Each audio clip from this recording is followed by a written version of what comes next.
किसी से भी पूछो कृष्ण क्या है, अरे सबसे बड़े ईश्वर है, ईश्वरों के ईश्वर है, सबको मालूम है। लेकिन मेरा अनुभव यह नहीं है। मैंने शायद ही, और शायद न भी कहूं तो बहुत कम लोगों को कृष्ण का जीवन या कृष्ण को समझते देखा है, या भगवत गीता को कहीं से भी थोड़ा सा भी छूते देखा है। बात थोड़ा अच्छे से समझ लेना।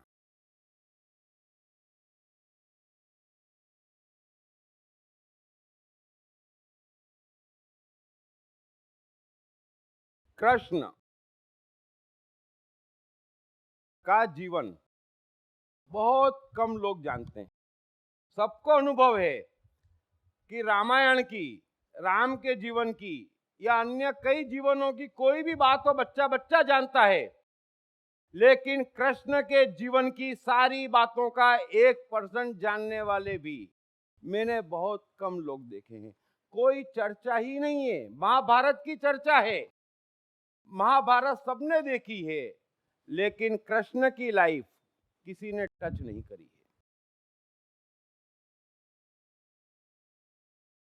कृष्ण और गीता दोनों की एक खूबी है कि जो इन पे विश्वास करते, जो कृष्ण को मानते, वो पूरा मानते, और इतना मानते कि कृष्ण के सामने किसी को कुछ नहीं समझते। वहीं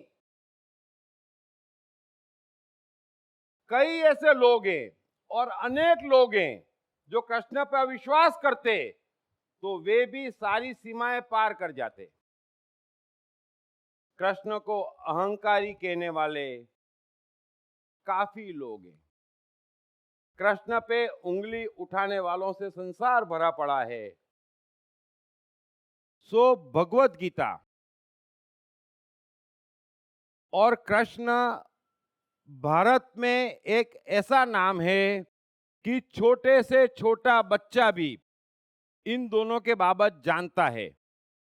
और दोनों के बाबत एक बात बड़े गहरे से तय है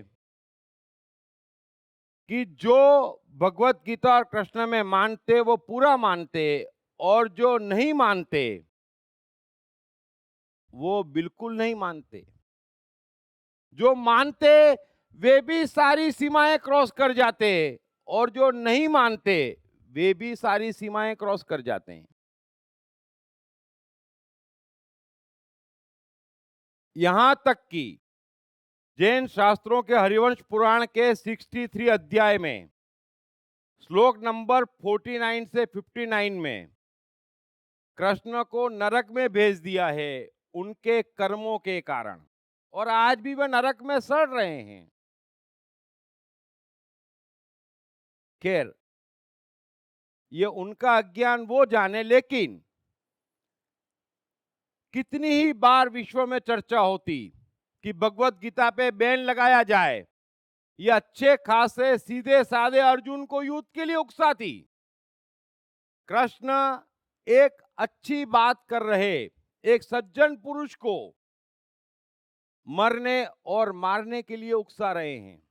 अभी बड़ी मुश्किल से रशिया में केस विड्रॉ करवाया, और हर साल हर जगह कुछ ना कुछ होता रहता कृष्ण या गीता को लेकर। लेकिन मेरा अनुभव यह है कि कृष्ण और गीता दोनों को छूने में हर कोई मार खा गया है।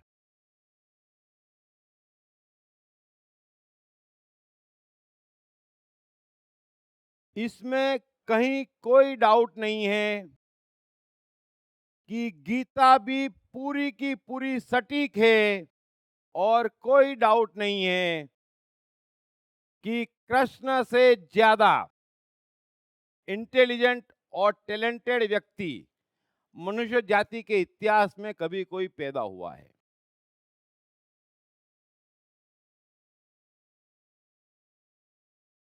और एक छोटी सी बात समझ लेना कि भगवत गीता एक अनोखा ग्रंथ है। इसके महत्व को कोई ठुकरा नहीं सकता। ये कृष्ण और अर्जुन की बातचीत है और दुनिया में दो ही ऐसे ग्रंथ अवेलेबल है जहां दो व्यक्ति की बातचीत है। एक भगवत गीता जिसमें कृष्ण और अर्जुन की बातचीत है, और एक अष्टावक्र गीता जहां अष्टावक्र और जनक की बातचीत है। बाकी सारी चीजें कही गई है, लिखी गई है, किसी से बातचीत नहीं है। और बड़े अच्छे से समझ लेना कि किसी ने कोई चीज कही है, किसी ने कोई चीज लिखी है, तो उसका हमसे ताल्लुक नहीं बैठता। समझ में आना मुश्किल हो जाता कि इस बात का हमसे ताल्लुक कैसे बिठाएं, या हमसे बैठता भी या नहीं बैठता। लेकिन अष्टावक्र जो जनक से कहते हैं, वो जनक से ही कहते हैं। हर बात का ताल्लुक बैठता उस समय। कृष्ण जो अर्जुन से कह रहे हैं और हर बात का उससे ताल्लुक बैठता। और भगवत गीता का सबसे ज्यादा महत्व ये है कि अर्जुन युद्ध के मैदान में फंसा है, संघर्ष में है, और अर्जुन की मानसिकता एक साधारण मनुष्य की मानसिकता है, रत्ती भर उससे बेहतर नहीं है।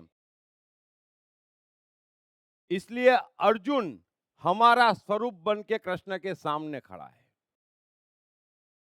और जो भी सवाल हम पूछ सकते, जो भी शंका हम कृष्ण पे कर सकते, जितना हम कृष्ण को जोर करवा सकते और जितना हम कृष्ण को परेशान कर सकते, अर्जुन ने हमारे बिहाफ पे गीता में पूरा किया है।